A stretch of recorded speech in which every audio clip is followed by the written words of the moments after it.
Take a chance. Make it happen. Yes, Foxwoods. Fingers. Another classic commercial. This is Don't Panic, episode number 300. Recorded January 25th, 2021. Hello, everybody. Welcome to this extremely special episode of Don't Panic, our tricentennial. I am Sean Jennings, joined by two perfect bowlers. They always score 300. It's Dan and Colby. Good evening, gentlemen. Nice. In rare form tonight. Ever bowled with me. I mean, can you believe it? They said Yeah, it couldn't be done. Well, actually, they said it shouldn't be done. But... I was gonna say, haven't there been multiple people on YouTube who told us we should stop doing this? Yep, and who says nobody watches your stuff? Why do you still do it? And my response was, fair point. Speaking of bowling, I don't know if I still am. I was so good at gutter bowling, and I would get like all the crazy like off the. I would always get like a really good shot, and I would always rebound it off the side. Like I spent years honing that skill as a kid, and then at some point, like so many things like a kid, they're like, oh yeah, like that's just not the way it works anymore, and like all those skills that you thought you had, they're actually useless. And then I sucked at bowling so much relative to where I was that bowling's not fun anymore. Or I guess it's fun now because I've gained some distance from it. But have either you had that experience? Were you like master gutter or what do they call that? Gutter bowling? Is that what it was called? It's bumper bowling. Bumper bowling. Yeah. The guardrails, so it didn't go in the gutter. Right. It's like the opposite of gutter bowling.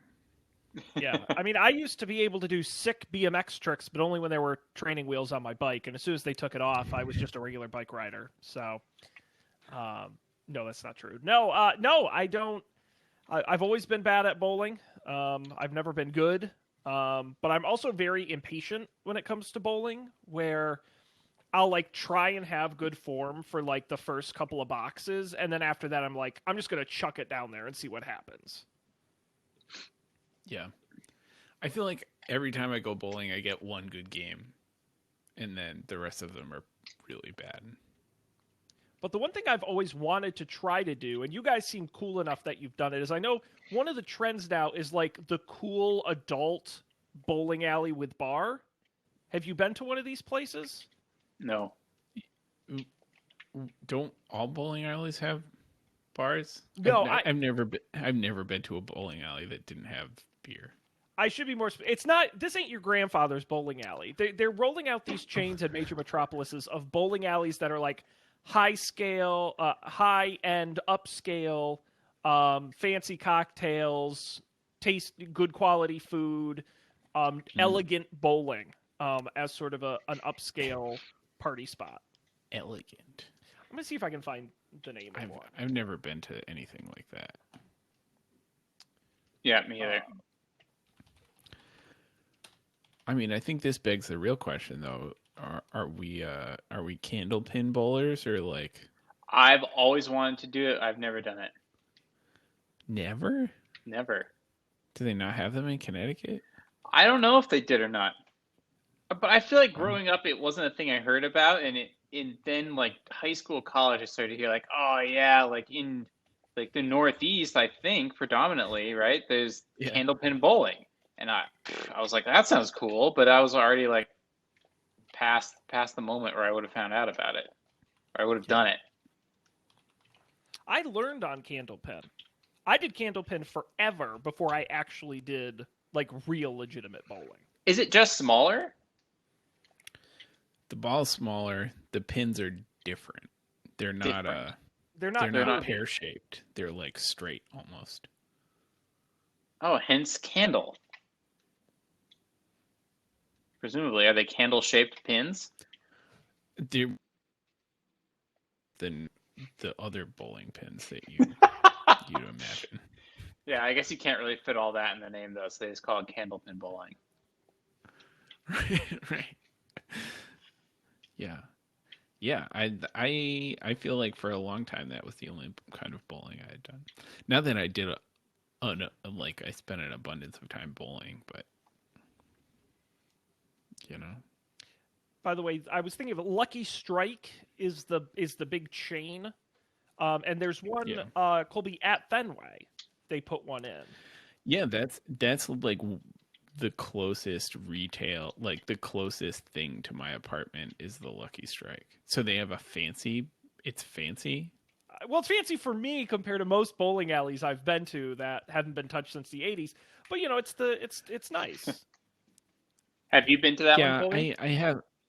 I have, yeah. I didn't think anything of it because it's not really nice, but like I guess if you think about it in terms of other bowling alleys that you've been to, that makes I'm sense. such a redneck hillbilly over here, local yokel. Well, I'm sure whatever they put on the website makes it seem really really fancy. It's like a nice space. It's like a big space, but it's still like garbage food. It's like, frozen chicken tenders and like. So, Colby, when I say fancy bowling alley, And are you beer. thinking of like the bowling alley at the White House or something? Is that like what would fancy bowling then be? Well, I was imagining you get a lane by yourself and there's a bar next to the lane. It's like a Oh, private bar. So you get your own bartender next to the bowling lane, and then I don't know. I don't know what else wait. would be fancy about At it. most bowling alleys, do you get a waiter?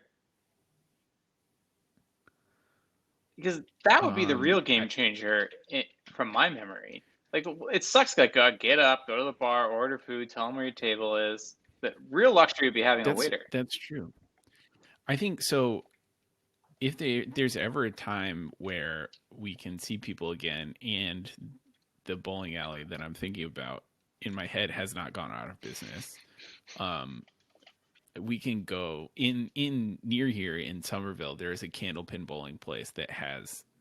It's just like I don't know if it's divey. It's kind of like old timey looking, but they have people like waiters. So like you get a you sit at your bowling alley and they come over and like ask you if you want beer and they bring it to you. Amazing. Candlepin was very Yeah. much a bar bowling, or like a rec hall bowling. Like you wouldn't go to an alley and have like 18 lanes of Candlepin. But Candlepin was because it was so small and compact. It was usually, you'd find it in a weird building in the middle of nowhere where it's just like, oh, we just put in a lane for no reason. Yeah. That place with the waiters, it's also like manual, so there's no computer that keeps score, and then you don't have to reset the pins yourself, but there is a button to reset the pins. Like you have to press a button for it to go. Like there's no computer making sure you follow the rules. So you could make up your own rules, is Could what be you're good. saying. Could be bad.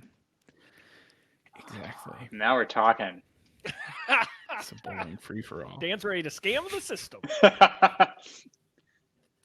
Yeah. What about I think they do have bumpers if you Oh, want. good. I'm imagining like depending on the configuration of the pins you end up with, the game inverts, and the goal is to stop hitting the pins. You just can't hit the pins anymore. For each pin you hit, it actually subtracts points from your score. Yeah. I like that.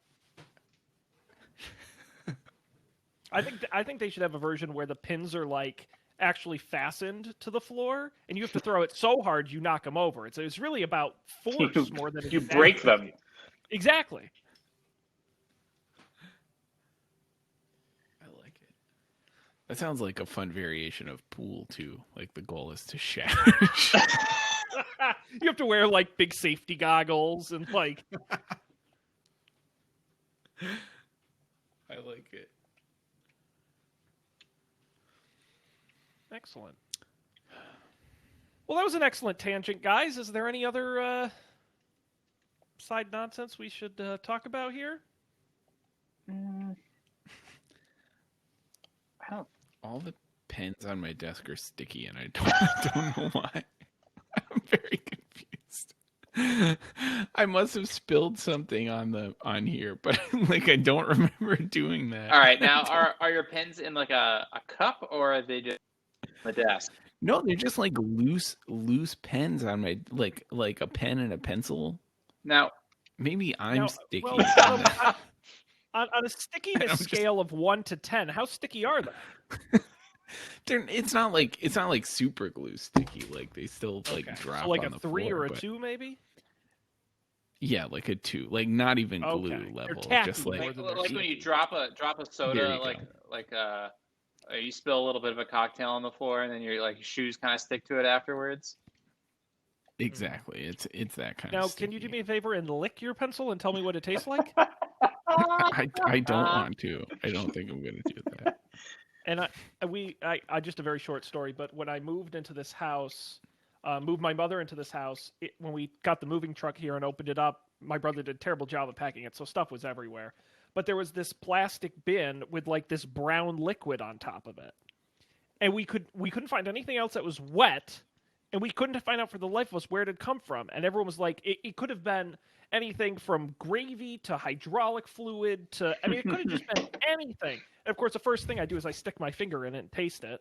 And the scary thing is, it didn't really taste like anything, and we never figured out what it was. So it didn't really have. It just kind of tasted like, that's not great. And we never found a broken bottle or a wet box, or it was just there. So Now, Colby, how many subs do we need to get on Twitch for you to taste your sticky pen? I don't understand how those Twitch guys do it. I really don't. I've been watching a little bit of Twitch lately. I'm trying to understand the culture. And when they do the thing where they're like, it's going by a million miles an hour, and they're like, oh, thanks to the gift subscribe from this guy to that guy, and they're talking while they're doing the thing. Like, I don't know how they do that. It's crazy. But I think the secret is that they have like these tools, and they're only seeing a subset of what's going on. So some like the medium time streamers, I think they get these little apps and tools to help them do it, and like you can like set a message when you subscribe, and then they'll see that, or like there's some channel points came out recently. I don't understand what it is or where it came from, but it seems like you can also configure it where like if someone hits one of those like channel point things, you'll see their message. But then the big time streamers, they're not looking at the chat at all, or they might glance at it just to like read here and there just to show that they are. But then they have their moderators who are reading the chat, and if there's anything that they really think their streamer should see, they'll tell them. And then there's like a separate window they have open of all that stuff. Oh. So yeah, there's a whole behind the scenes thing going on, I think. Yeah, I mean, to me, Twitch is just an assault on the senses. It's just an all out war on my consciousness. It's a lot. It's crazy. It's one of those things like when we started this show, speaking of 300 episodes, like I was just thinking about this today. Twitch was not a thing in 2013, 2014. Not that it was a thing, but it wasn't like so much a part of the cultural zeitgeist. It was a weird thing that, you'd watch your friend, you watch someone play Call of Duty on. Now it's a lot more than that. Well, back when we started this, I mean, live streaming at all was still pretty much in its infancy. I mean, we were on Google Hangouts at the time, but there was I don't think YouTube was live streaming yet. Nope. Twitch didn't exist. I mean, it was like, remember like Justin.tv and some of these other like really early live streaming sites from back in the day. I think Twitch definitely existed in 2014. And Twitch used to be Justin.tv. Did you know that? Oh, I did not know that. Yeah, I think they pivoted at one point. In June 2011, Twitch Justin.tv became Twitch. Oh, good for him. Mr. Justin.tv. Actually, there was a Justin. Yeah, Justin Well, Khan. Yeah, he was the guy who live streamed his life. Yeah. A pioneer. Yeah. Now we all do it all the time for no reason. So wait, did we live stream this show when we started doing this? I believe so. Or I think it from was the beginning? available, but I don't think we had anywhere to post it, really. I think it was one of those things where it was like half integrated with YouTube. But it wasn't long after we started that it started to be available online. Right. Wild. It was a different world. It was those heady days.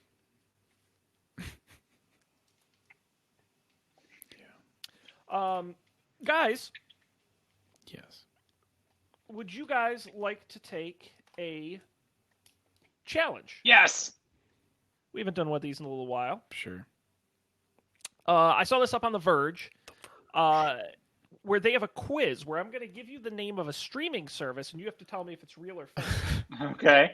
Streaming like live streaming or streaming like Netflix? Like Netflix. Okay.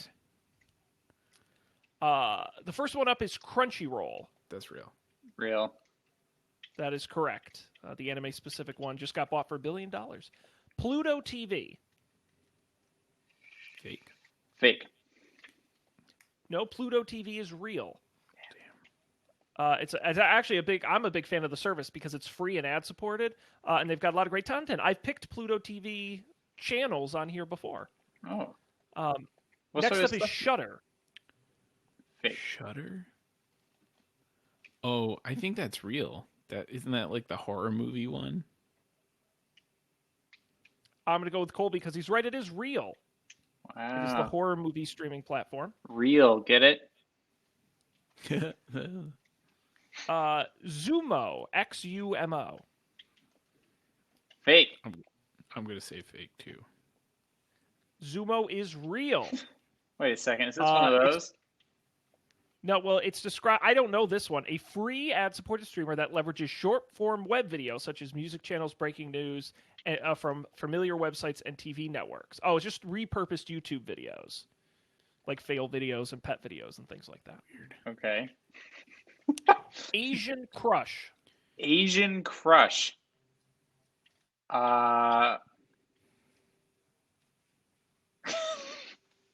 Fake. It's Not just real? close enough, isn't it?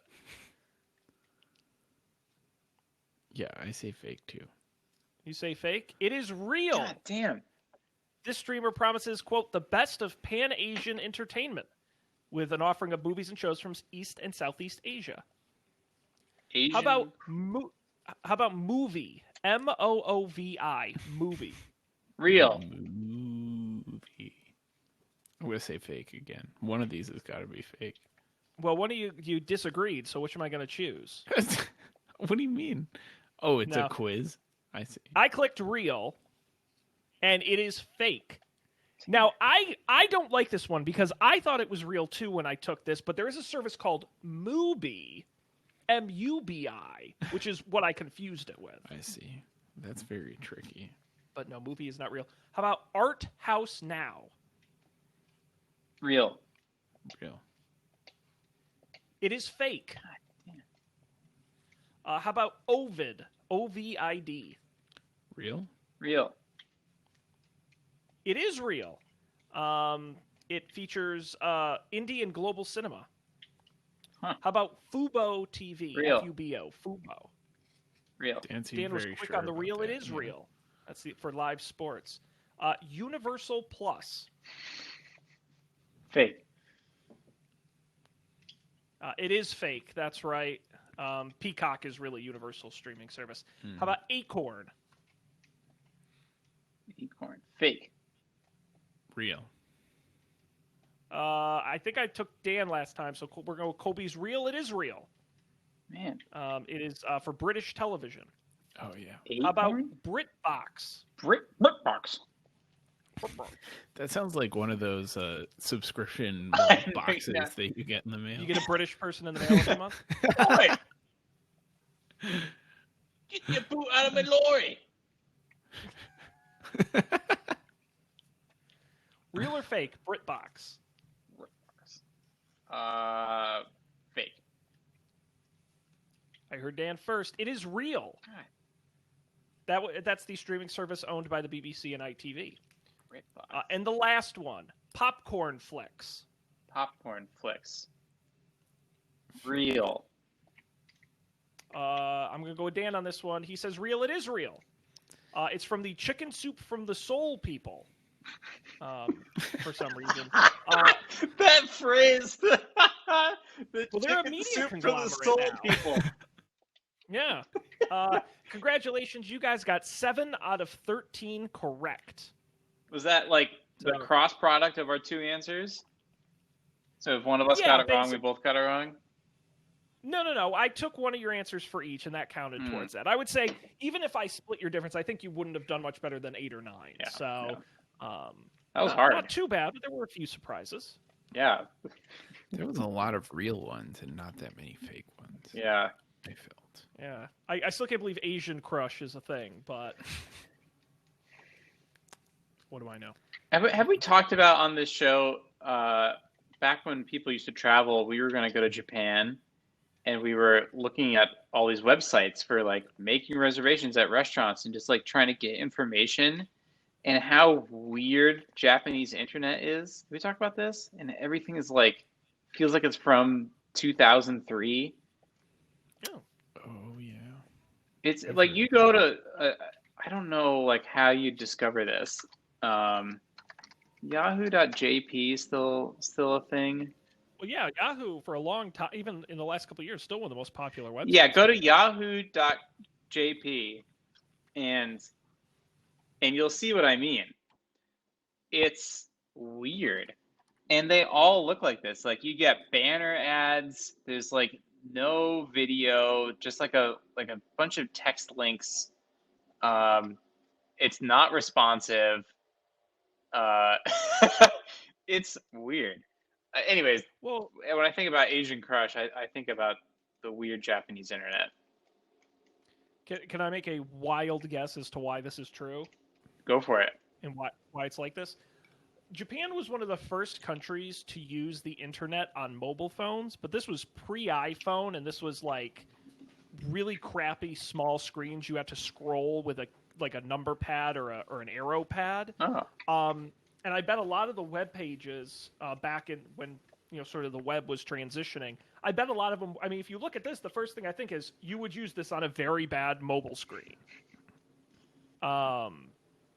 That's my total wild guess, is that all their websites in Japan were designed at some point to work really well on very terrible, hard to navigate mobile phone screens. But just a wild guess. I don't know. I like it. It's simple. It too. is simple. It brings me back to. It's just very jarring. Coming from like, whoa! I found an animation. I clicked on this like pay step thing. I found a little animation.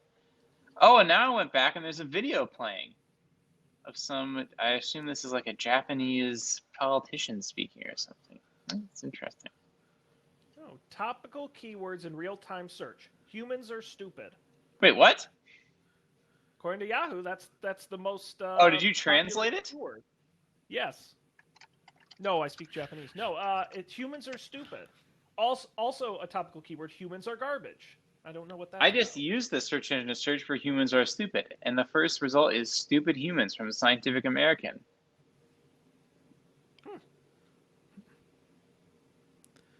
We should have friend of the show Colin on to read these websites to us. Dramatic Learn reading. all about how humans are stupid. It would be very dramatic. He has such a deep voice. Weird. All right. Well, there you go. We learned something today. Humans are stupid. Well, If there's anything you take away. we learned that a long time ago. And are reminded of it every day. Guys, we've got a few stories here in the rundown. Not a ton of news at the moment. Usually a quiet time of year until we start getting into. We're post CES, but we're pre all of the cell phone shows that usually happen in March and April, and whatever Apple has planned, I'm sure in March or April as well. So, are there any of the stories here, or any other stories you've read this week that you think we should talk about and share? What is the deal with this messaging app thing? I saw this the other day. And I clicked on it. Yes, from the people who brought you Pebble. Remember Pebble? I miss Pebble. Still one of my favorite tech gadgets I've ever owned. Yeah. It was fun. The founder of Pebble is back with a new universal chat app called Beeper. And it's designed to unify 15 different chat platforms into a single interface.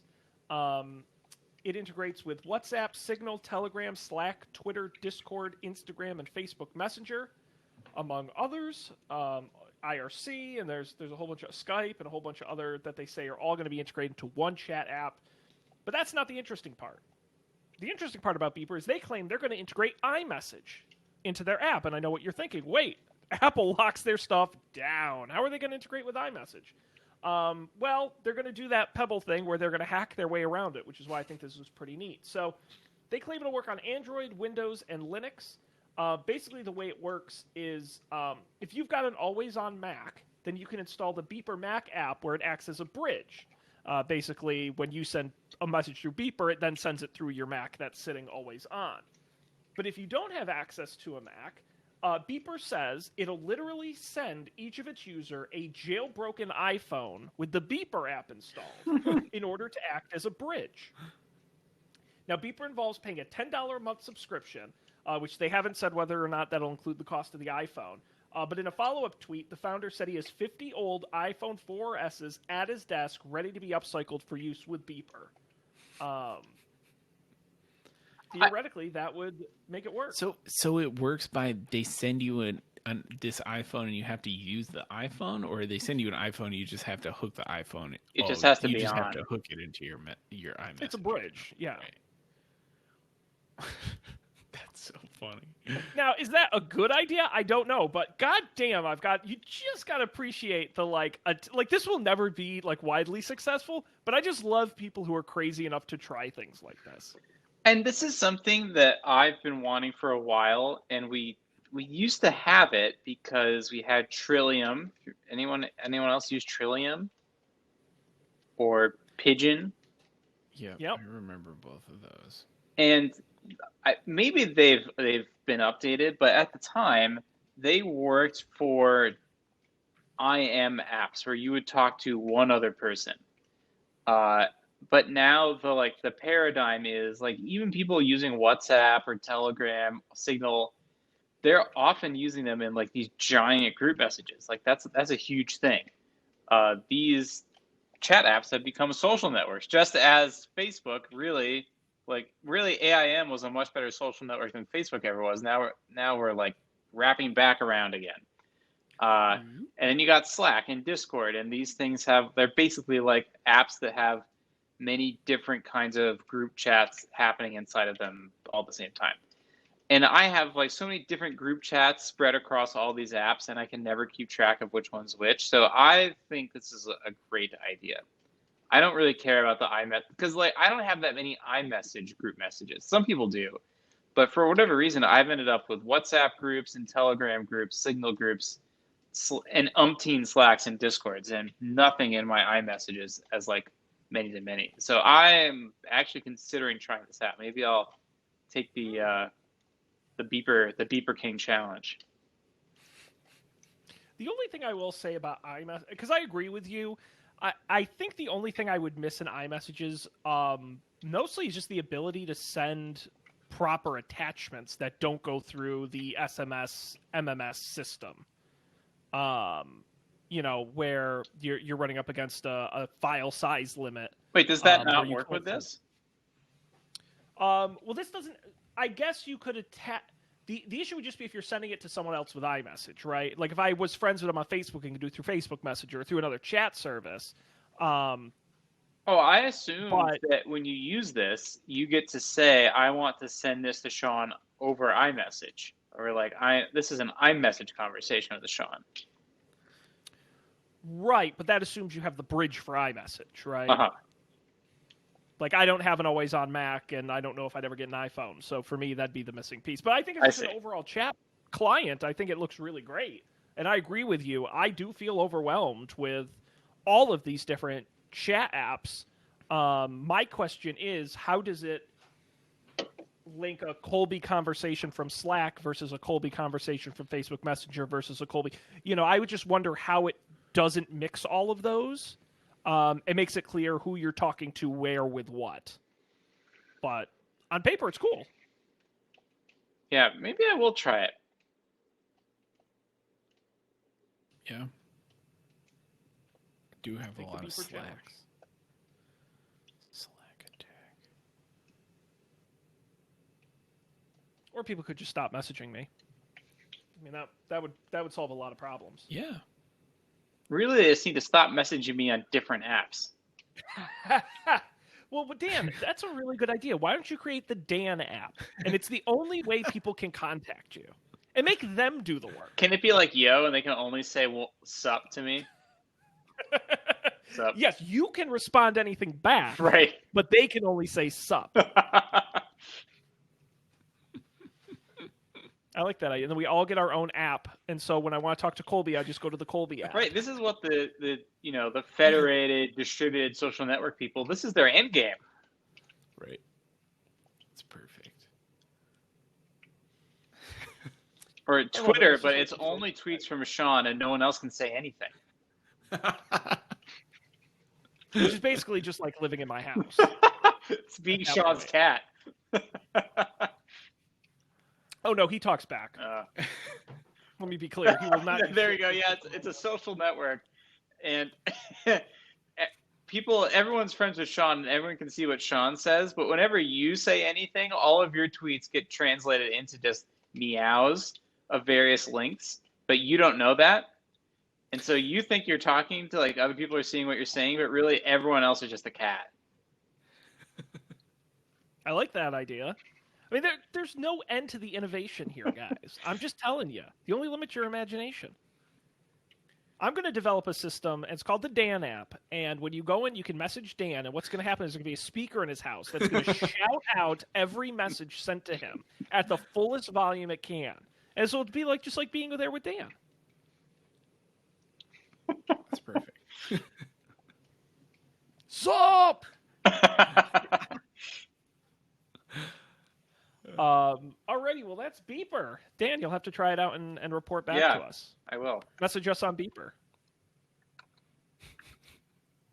Because I do believe that there actually is a Beeper network within Beeper, so you can Beeper other people as well as the other chat apps. Right. So we can Beeper each other. Now, does it actually let you just, like, beep someone with no message? That's just you're just bringing back the poke at that point. Right. A feature we all miss? Question mark. Now, is poke actually gone? I'm sure it's one of those things that there's some weird like URL string hack or something where it's like it's still in there, but you got to really dig for it. Yeah. I don't know. Remember when chatbots were the future? You just got me thinking about just Facebook apps in general. And just like the most, back when they would automatically post to everybody's feed. Oh, yeah. And they were ugly as hell. And Wait, what was ugly as hell? I missed that part. Facebook apps. Facebook apps. Oh, like Farmville and all those like early, or like quizzes. Remember those? And like, that was awful. Colby just took the quiz, found out he's Ross from Friends. You take the quiz now. And I'm like, I complain about Facebook now, but that was pretty bad too, although it didn't lead to overthrows of our government. So yeah, maybe I should pine for a simpler time. Any other stories in here, guys? Not a ton to choose from? Or we can talk about something completely unrelated. We can talk about football. We can talk about the weather. We can talk about. There's at least shrimp recipe. One more tech news story I'd like to talk about. Though after that, we can talk. If you guys want to talk about football, you can do that. Let's talk about the Apple VR headset. Oh, the Apple VR headset. Rumors time. Early in the year, we know things are coming up. Codenamed N301, Apple is reportedly working on a VR headset, according to Bloomberg News. which could launch as soon as 2022 as a standalone device that operates through batteries similar to the Oculus Quest 2. Apple is reportedly working on some of its most advanced and powerful chips for this headset. Now, the issue is that it's reported that some of the early prototypes were too big and heavy, so they resorted to using a fabric exterior to reduce weight, but the company is also using a fan, which is interesting. Bloomberg News reports the size of the headset is similar to the Quest, and some prototypes being tested include external cameras to enable some AR features. Apple is also reportedly testing the ability to use these cameras to track hand movements and include software features like a virtual keyboard. It will reportedly be an expensive and niche device, with some at Apple rumored to be anticipating that the company may sell only one headset per day at each of its stores, or less than 200,000 units per year. Apple reportedly has around 1,000 people working on AR and VR at the moment. What does the fan have to do with anything? Does it, like, or what do you speculate if it doesn't say?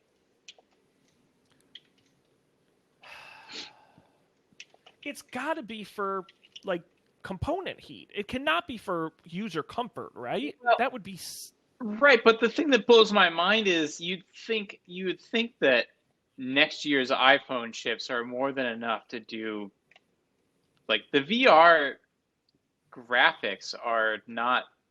My understanding is it's not crazy intensive. It's nowhere near what you need to do 4K stuff, because the displays are relatively low resolution, I thought.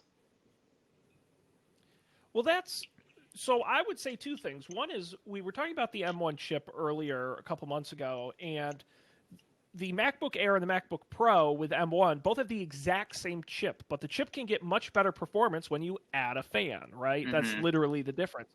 And so I wonder if that's a piece of it. I'm also wondering, when you think about Apple and their display technologies, which they're unequivocally a leader in, when you think about the sort of motion tracking, which they're a leader in, AR, which they're a leader in, I mean, they really could put features in this thing that nobody else has done before, and you need a ton of power to do that. I guess the question is this a Quest 2 copycat product, or is this something where they're like, this is the absolute future, it's going to cost $1 trillion, and nobody will ever buy one, but we're still going to put it out because rich people will buy it, and it's going to really show what we can do, and we'll get developers on board. I think it's probably the latter.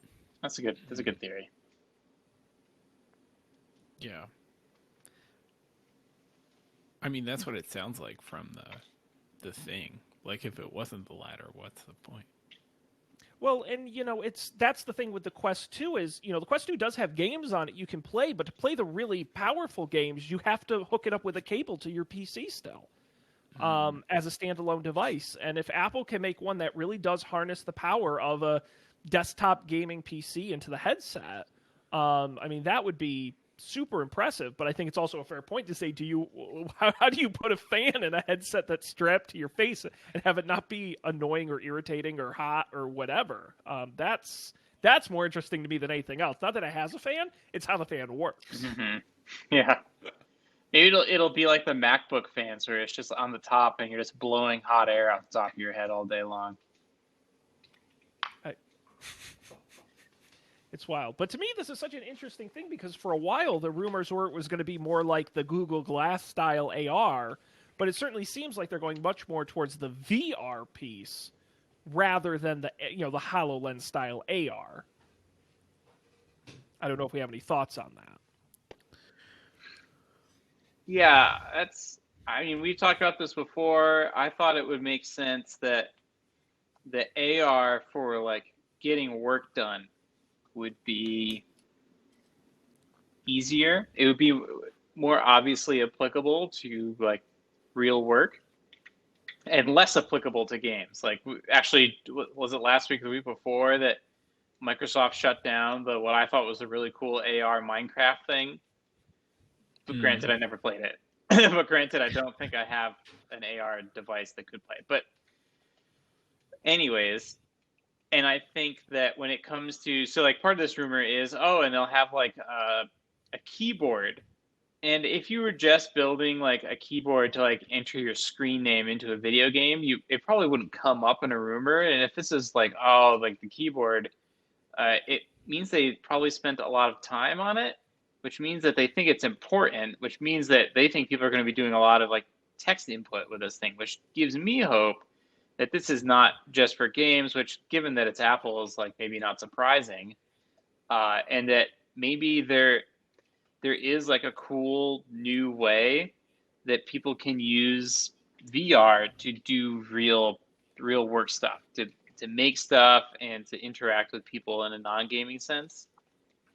And I guess what I'm trying to say is, I always felt that AR, the floor was lower. Like it would be easy to make something that's kind of good. I think Google Glass did that, but the ceiling's not that high. Like you're never gonna show someone something in AR. I don't think where they're like, wow, like this is the next iPhone.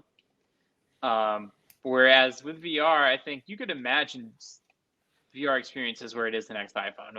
We see that in Star Trek every episode. And if they can pull something like that off, it could be really big. And the fact that they're working on a keyboard as like a big headlining feature gives me some hope. Mm-hmm. Yeah. Now that we all work from home, we might as well work in VR. Jack in. Well, it is, to me, I'm going to quote a non-Apple person, Steve Ballmer, when I say developers, developers, developers, developers, developers, developers, developers.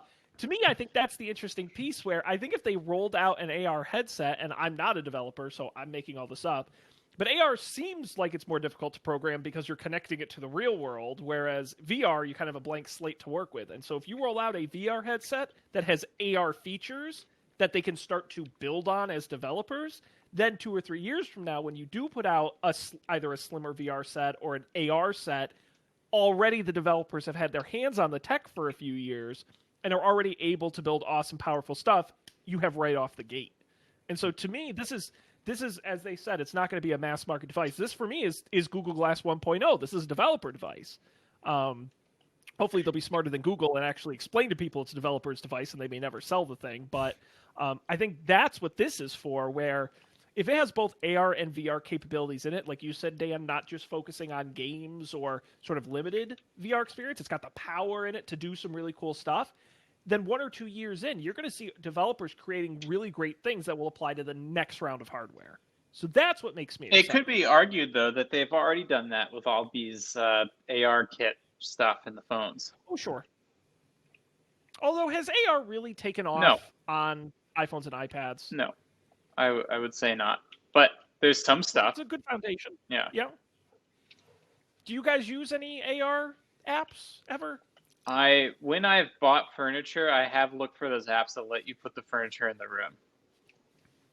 And I've used the measuring, I think it comes with the phone now, the measuring app. Yeah. And you can like get a rough estimate for how many feet a wall is. That's pretty useful. Yeah, I've done that too. Both of those things. I had really mixed results with the furniture thing. What way? Yeah. Just didn't work sometimes. Oh.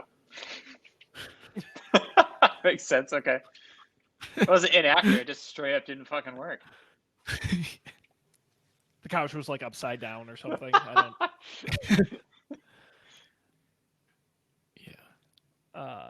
I bought these glasses.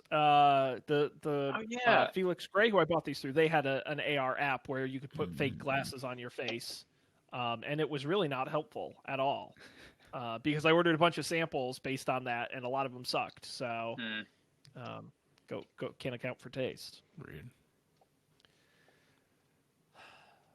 I was really thinking the other day about getting a Quest headset. Oh. I had the page up. I was looking at it. I was really thinking about it.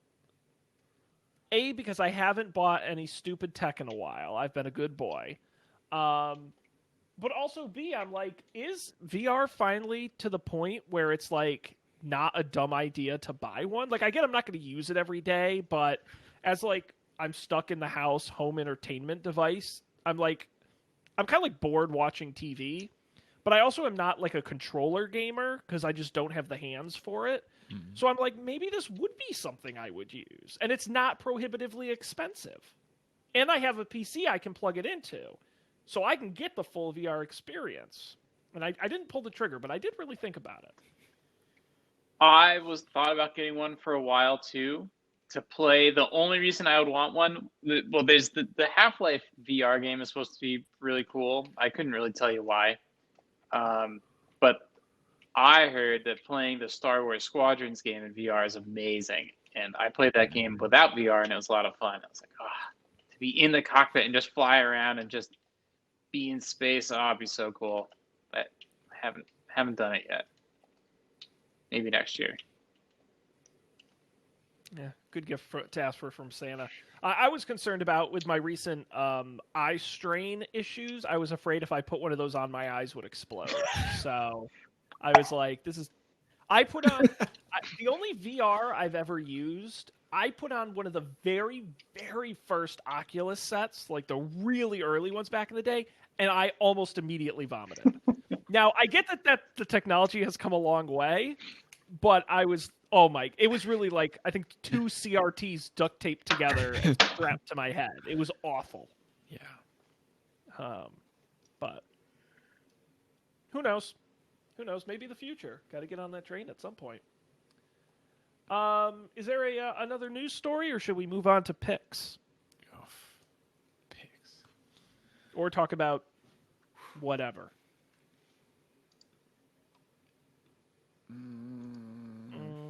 I don't have any more topics unless, yeah. Okay. Well, we can move on to picks. I've got a pick in here. I hope you two do too. I I'll go will first. soon. Picks are the part of the show where each of us brings something cool we want to share with the world. And guys, if you listened to last week's Up for Debate episode, we talked all about the world of wine. And my interest in getting back into wine, because it had been a while. I've been a beer guy, but I'm looking to get back into wine a little bit, and so I subscribe to Winc, W-I-N-C, at winc.com, a wine subscription service. I've actually used Winc before. I was shocked I didn't pick it on the show, but I did search the sheet. I used it back when I was in Houston for a few months, and I got to tell you, they recommend some really fantastic wines. Now, it's interesting, the service has changed a lot since back in those days, but what Winc actually does now is the wines they give you, you can't buy in a store.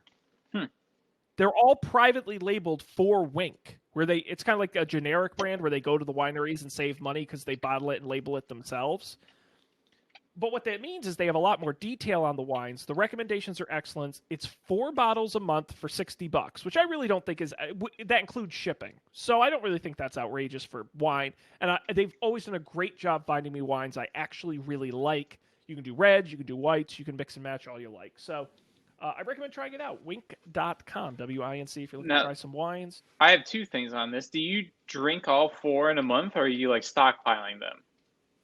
Well, that was why I stopped it the first time, is I was getting too many bottles and not drinking them enough. And so what I'm going to do now is, I'm going to try to drink them more, but also I'm probably going to pause it and do it every other month. It's one of those where you can pause it, and so I'll probably do that. It was 4 bottles a month. If you're not like a glass of wine every other night kind of guy, you're really going to struggle to get through. Yeah, that's a lot.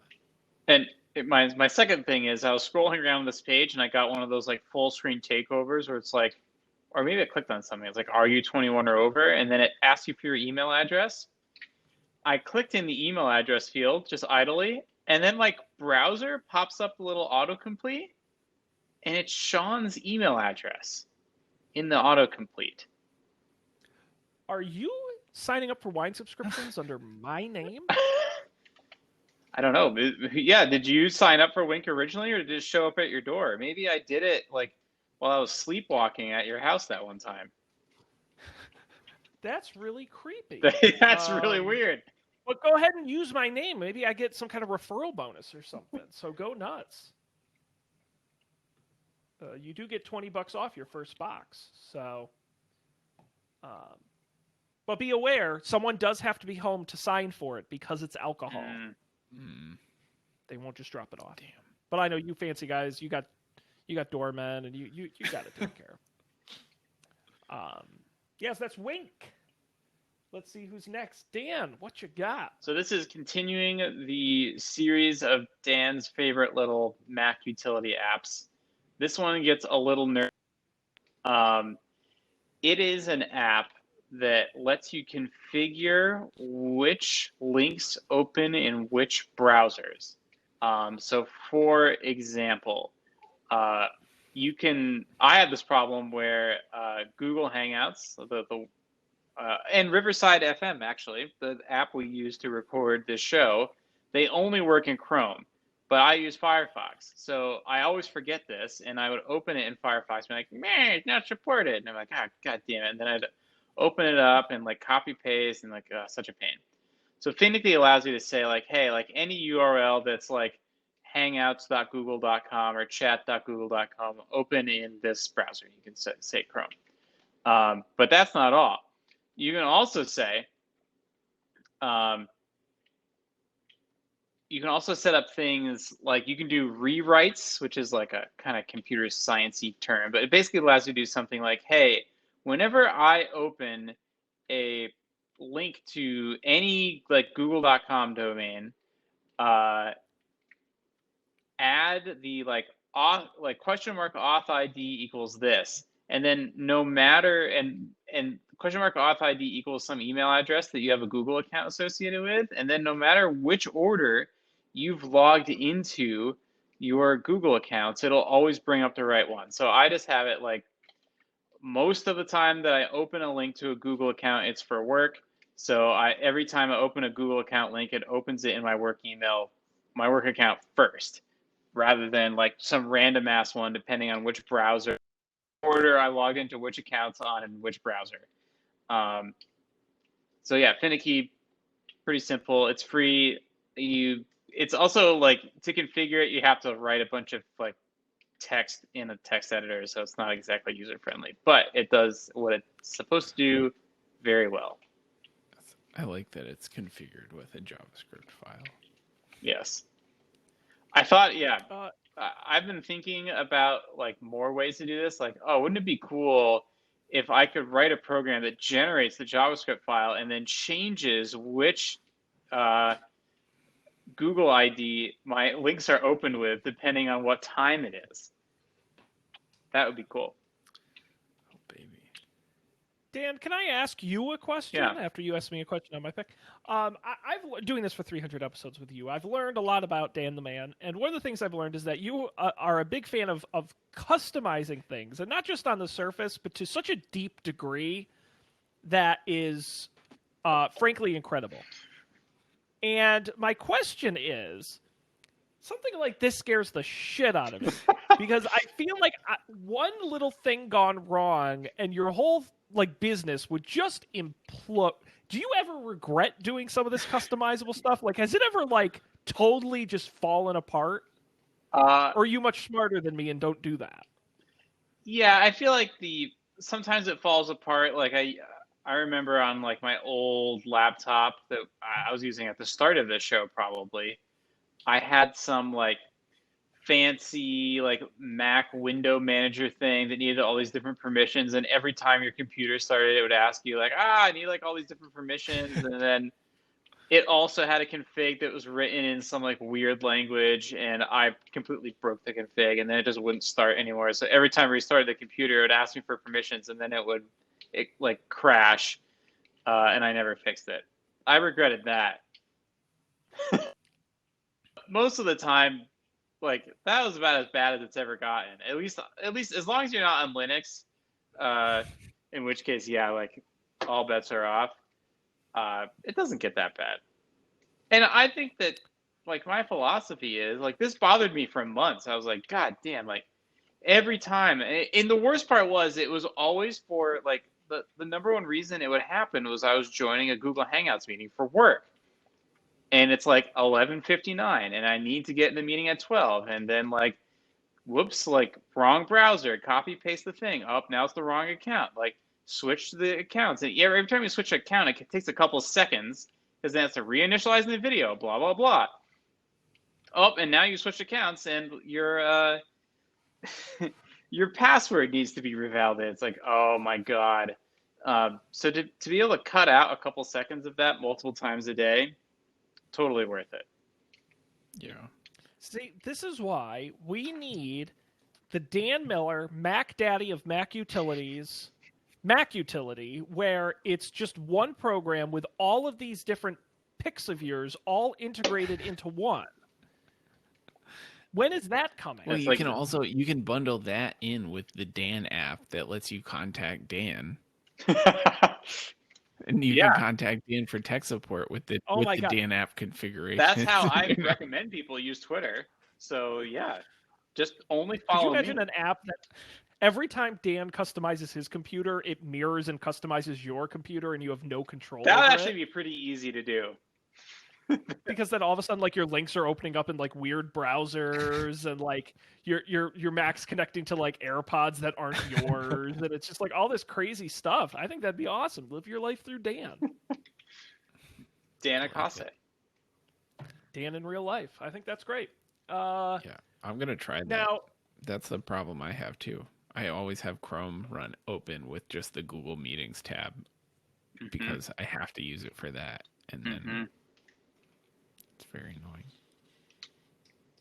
it's a great pick. But we gotta send it over to Colby, and as soon as I see OXO, it's like my fingers hovering over the order now button. So what do you got this week? Squeezy bottles for the kitchen. I had, so here's the thing. I had, you can definitely picture these things in your mind. They're just like the food service squeeze bottles. So like in a diner, right, there would be ketchup in a bottle like this. The bottle would be red and opaque. But like the thing I had was clear ones, and this is a thing. Like you see it on cooking shows, you see it on like, I don't know, if you watch any sort of people making food on YouTube, they have these squeezy bottles. I had these bottles that I got like for, I don't know, like I mostly use them for like cocktail stuff. Like I would put like my simple syrup in a squeezy bottle. I don't know how it took me this long to figure it out, but like you can also put your like olive oil and stuff, like the things that you use next to the stove. Like if you put them in a squeezy bottle, they're just there and you can like squeeze them into a pan when you need to use them. It's very convenient. And so that's for, I don't know, a couple of years I've been doing that because that's great. But my squeezy bottles that I bought ages ago on Amazon finally like broke. Like they cracked and they were leaking oil all over the place. So I got these new squeezy bottles that are OXO squeezy bottles. And they have all different sizes. They have different size like tips. So some of my old squeezy bottles, I had to like cut the tip off so you could use like thicker, like syrups won't come out of the default hole. So you got to make the hole bigger. These ones come with like, it has different size like ends. If you get the set, it comes with a big end and a small end. It's great. And they don't leak. They seem very secure so far anyways. My old ones, even when they weren't broken, they leaked like at least a little bit. So there's not just like a puddle of olive oil on my counter all the time. But yeah, they're probably kind of expensive. Like you could probably get six like regular squeezy bottles for the price of 2 of these OXO ones. But I think they're worth it. We'll see how long they last. That's the real question. Like if they last for like 8 years like the other ones did, then this will be great because they're way better than the other ones. But that's my my recommendation. Now, have you ever tried squeezing the olive oil into the pan from the kitchen and just trying to arc it? No. It seems like you could do that. Maybe. I think that puts you one step away from being a hibachi chef. Yeah, that's true. Start flipping shrimp at people. I don't know. It's in the middle of the street flipping shrimp at people. Yeah.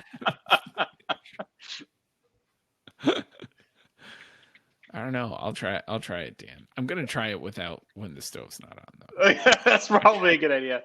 Although that is how you get the cool flames like the hibachi people get. It's true. My kitchen does not have professional ventilation, so Now's the time to start trying flambe. This is great. I'm definitely gonna order a set of these. These are awesome. yeah. Awesome. I gotta stop buying stuff when we do the show. Dang it. Shame on me. Guys, that's about all she wrote. Is there anything else you'd like to say or do this evening? No, this is a fun one. It was. This was very different from our first episode and our 100th and our 200th. We've come a long way. We've come a long. You've come a long way, baby. Can't believe Yeah, it. who would have thought that at our first episode that we would ever have an episode where we would be talking about Colby's sticky pens? Not us. I don't even think Colby had pens back in those days. Probably not. Back in the old days. I mean, the first episode, I feel like I was at my parents' house. You were. We talked about iOS 7 on the first episode. Oh my god, I remember the downloading launch the of beta. iOS 7. Yep. What a time to be alive. It didn't work very much. Yep. God, and what an ugly OS that was in retrospect. Oof. Yeah. Oof. Yeah. Well, guys, what an unbelievable treat it's been. Before we depart for this evening, I do, of course, have to tease up for debate. Guys, we've got a triple header coming up you are not going to want to miss. It is Super Bowl season over at, or I should say, the big game happening over at Up for Debate. Next week, we are doing a live commentary episode on some of the most memorable Super Bowl halftime shows. We're going to cover Black Eyed Peas, which, if you don't remember, they are very bad live. The auto-tune does not work, and why they didn't lip-sync, I don't understand. It's a bad show. We're also going to cover 1991's Walt Disney World Salute to Children, a show that's both weird because it's all kids, but also happened on the backdrop of Operation Desert Storm. And so it's like a mix of like kids being cute and kids like saluting our soldiers. Very weird show. You're not going to want to miss this next week. And then the following 2 weeks, we'll be doing our Super Bowl prop bets are back. We're going to be talking about the Chiefs. We're going to be talking about the Bucks. We're going to talk about the game, the halftime show, the Weeknd's performing. I'll have to find out what the Weeknd does. Don't know, but we'll find out. And we're going to have our usual prop bets. So that'll be a lot of fun. It's over at upfordebate.tv or wherever you get podcasts. Check out Up for Debate. Looking forward to that. Sean, I have a question I've been afraid to ask for years. Okay. What is you can be honest. What is a prop bet? Oh, that's a really great question, Dan. I don't know I will look up the technical definition, so I definitely so I get it right. A proposition bet, according to Wikipedia, is a bet made regarding the occurrence or non-occurrence during a game of an event not directly affecting the game's outcome. So basically, instead of betting who's going to win or lose, you bet on some aspect of the game that has nothing to do with the outcome of the game. That's a prop bet. So it might be how many touchdowns a player scores, or it might be how long it takes to sing the national anthem. Those are or the if kind it goes of in, people talk about like betting if it goes into overtime, or like whether the score will be like divisible by 3 or something. You know, how many balls or strikes are thrown by a baseball pitcher. Things that don't have anything to do with the outcome of the game. Got it. Yep. And those are our Super Bowl prop bets. And we will be doing the coin toss is one that Matt and I are very hot on every year because it's a 50-50 chance. And so we'll be doing all your favorites. Now, do you actually put money down on these things? You know, we never have, and there's a reason. And it's because I lose every year. Have you lost the coin toss every year? Not the coin toss. I do have records, and I'll have to look and see. Actually, it's in my Google Drive, so I'll look while we're talking. But in terms of so what I do is we get like a point for each bet you get right, and Matt has beaten me like 4 out of 5 years. Jeez. It's really, really embarrassing. And so if you're asking if I ever put real money on the line, the answer is absolutely not. I would never do that. Yeah, according to this, Matt has won 4 out of 5 years. And Matt has won the coin toss. I didn't put last year's. I believe he's won 3 out of 4 coin tosses he's gotten right. Wow. So, and he's picked the winner in the last 4 Super Bowls correctly out of the 2 final teams. So I can't compete. But will that change this year? Probably not. But you'll have to listen to find out. Do you guys have a Super Bowl winner pick before we wrap up here? The Chiefs or the Bucks? I was gonna say I don't even know who's in the Super Bowl. The Chiefs or the Bucks? I haven't really heard of either of those teams. The Chiefs, they're from Kansas City. It's Patrick Mahomes, Andy Reid, Travis Kelce. Or the Bucks from Tampa Bay, Tom Brady, Bruce Arians, Mike Evans. I'm happy to root for Tom Brady. This is the Tom Brady refugee team. I see. Yes, it is. Okay, this is now explaining some like renewed Tom Brady discourse I saw on Twitter. Yes, he is once more in the Super Bowl. He's once more in the Super Bowl. He is once more giving interviews in front of his locker with a strategically positioned MAGA hat. Really? Oh. No, he hasn't done that lately, but he certainly did do that. That wasn't a recent photo? No, that was like 3 years ago. Oh, okay. Tom Brady. No, this is a great game for haters. Because either you're a Tom Brady fan who hates that Patrick Mahomes is young and having a lot of success and sort of upstanding Brady, or you're a Brady hater and you love that Patrick Mahomes is young and having a lot of success and is going to crush the old man. So it's a great game for haters. Great game. Yeah. I think I got to go with the whoever Tom Brady isn't then. Okay, so we got Chiefs fan over here. by some definition of fan, I didn't even know the team existed 5 minutes ago. So they know who to root for. Awesome. Nice. All right. Well, that's going to end it for us here. Don'tPanic.io is our website. Go there. The links to all the picks will be there. So make sure you check that out, as well as all the episodes. Of course, you can subscribe wherever you get podcasts. We're on all the major platforms. And you can follow us at Up for Debate Show on Twitter and email us upfordebate show, don'tpanicshow@gmail.com. I don't even know what I'm talking about anymore because it's late. And we got to wrap it up here. So on behalf of Colby and Dan, thanks for joining us, not just tonight, but for 299 other episodes. We, of course, appreciate it. We're going to be back for 301 next week. So make sure you come back, and we'll see you then for another Don't Panic.